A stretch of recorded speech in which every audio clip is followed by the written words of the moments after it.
Pemerintah Kabupaten Ogan Ilir melalui Dinas Perikanan sedang melaksanakan proses lelang sumber daya perikanan atau lelang lebak lebung di 15 kecamatan untuk tahun pengelolaan tahun 2023 mendatang.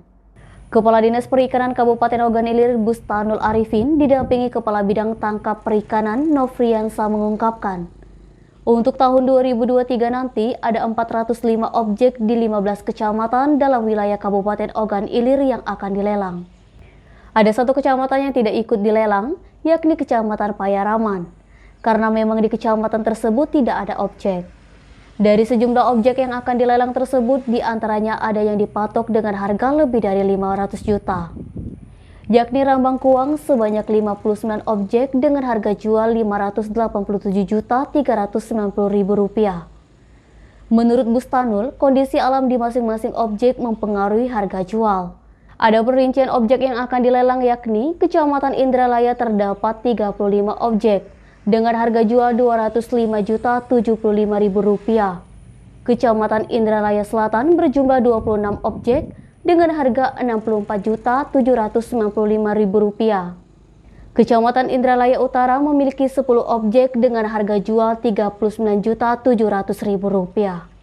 Kecamatan Pemulutan 41 objek dengan harga jual Rp16.645.000. Pemulutan Selatan sebanyak 31 objek dengan harga jual Rp135.850.000. Pemulutan Barat terdapat 32 objek dengan harga jual Rp45.870.000. Rantau Alai terdapat 35 objek dengan harga jual Rp20.465.000.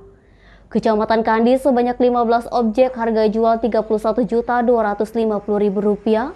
Rantau Panjang hanya ada 6 objek dengan harga jual Rp66.900.000. Tanjung Batu terdapat 23 objek dengan harga jual Rp24.425.000. Kecamatan Tanjung Raja terdapat 6 objek dengan nilai Rp12.730.000.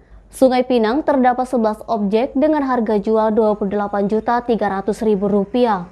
Lubuk Liat 22 objek dengan harga jual Rp223.035.000. Dan Muara Kuang sebanyak 53 objek dengan harga jual Rp132.200.000. Menurut Nover, pelaksanaan lelang akan berlangsung selama 3 tahap. Bagi objek yang tidak laku pada tahap pertama akan dilelang di tahap kedua.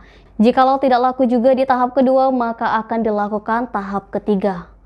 Kalau sampai di tahap ketiga masih tidak laku, maka akan ada kesepakatan bersama. Bagi peserta yang mengikuti lelang, maka harus membayar langsung di tempat pelaksanaan lelang. Untuk itu, pihaknya bekerja sama dengan Bank Sumsel Babel dalam kegiatan lelang. Eti Sumek.co melaporkan.